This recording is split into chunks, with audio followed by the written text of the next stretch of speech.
Kisah Nabi Muhammad menangis keras di kuburan dan keutamaan puasa di bulan Rajab. Dikisahkan, dahulu Sauban pernah pergi bersama Rasulullah Shallallahu Alaihi Wasallam. Hingga dalam suatu perjalanan mereka melintasi sebuah kuburan. Di pemakaman itu, tiba-tiba Rasulullah berhenti lalu menangis keras. Mendapati Rasulullah menangis, Sauban lantas bertanya kepada Rasulullah mengenai apa sebab beliau menangis pilu di kuburan. Sauban lantas berkata, "Ya Rasulullah, kenapa engkau menangis?" Rasulullah lantas menjelaskan alasan kenapa beliau menangis. Beliau bersabda, "Wahai Sauban, mereka itu diazab di dalam kubur mereka. Kemudian aku doakan mereka, maka Allah pun meringankan azab mereka." Rasulullah lantas melanjutkan penjelasannya, "Wahai Sauban, sekiranya mereka itu berpuasa 1 hari saja pada bulan Rajab, dan tidak tidur 1 malam di bulan itu, niscaya mereka tidak akan diazab dalam kubur mereka." Sauban lantas bertanya kepada Rasulullah, "Wahai Rasulullah, apakah puasa sehari dan sholat semalam di bulan itu dapat menolak azab kubur?" Rasulullah lantas menjawab, "Wahai Sauban, demi Allah yang telah membangkitkanku benar-benar sebagai seorang nabi, tidak seorang muslim pun baik laki-laki maupun perempuan yang berpuasa sehari dan sholat semalam di bulan Rajab dengan menginginkan ridho Allah, kecuali Allah akan mencacat untuknya ibadah 1 tahun, yang dia puasai siangnya dan sholati malam-malamnya." Rasulullah Shallallahu Alaihi Wasallam pernah menjelaskan, bahwa kelak di hari kiamat, seluruh manusia akan kelaparan. Namun meskipun begitu, ada beberapa orang yang tidak akan kelaparan di hari kiamat. Mereka adalah para nabi, keluarga mereka, dan orang yang berpuasa pada bulan Rajab, Syaban, dan Ramadan. Mereka semua akan merasa kenyang dan tidak merasa lapar maupun haus sama sekali. Begitu besarnya fadilah berpuasa di bulan Rajab, Syaban, dan Ramadan. Dikisahkan juga, kelak pada hari kiamat, maka ada sebuah panggilan memanggil. "Di manakah para pecinta bulan Rajab?" Kemudian, keluarlah sebuah cahaya.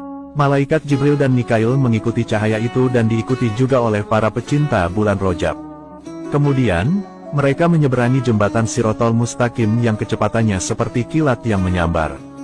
Kemudian setelah mereka berhasil menyeberangi jembatan Shiratal Mustaqim dengan lancar, aman, dan dengan kecepatan super, mereka lantas bersyukur dan bersujud kepada Allah Subhanahu wa Ta'ala. Allah Subhanahu wa Ta'ala lantas berfirman, "Wahai para pecinta bulan Rajab, angkatlah kepala kalian semua pada hari ini. Sesungguhnya kalian semua telah menunaikan sujud di dunia pada bulanku. Pergilah kalian semua ke tempatmu masing-masing." Mereka lantas menuju pintu-pintu surga.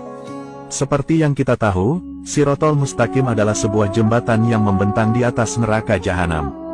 Jembatan ini juga terhubung sampai pintu surga. Kondisi jembatan ini sangat tipis sekali, bahkan tipisnya melebihi rambut dan lebih tajam daripada pedang.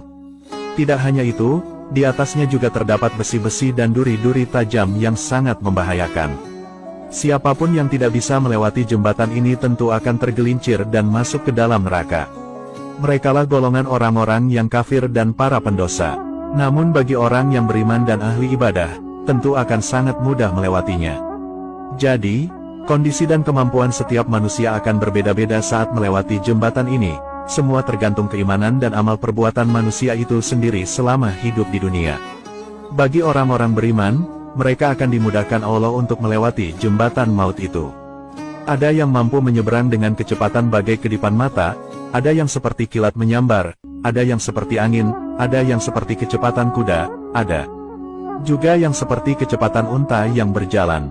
Namun bagi orang-orang kafir dan ahli maksiat, mereka akan sangat kesulitan menyeberanginya.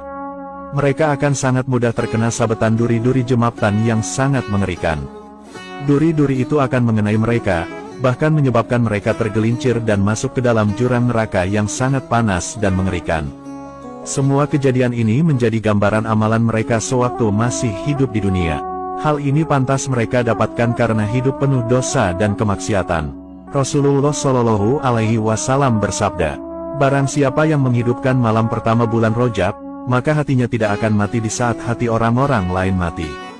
Dan Allah mencurahkan kebaikan dari atas kepalanya banyak-banyak, dan dia keluar dari dosa-dosanya sebagaimana saat dilahirkan oleh ibunya, dan dia memberi syafaat kepada 70.000 orang-orang yang berdosa, yang sepatutnya masuk ke dalam neraka." Dari Anas bin Malik, bahwa Rasulullah Shallallahu Alaihi Wasallam bersabda, "Barang siapa sholat ba'da maghrib pada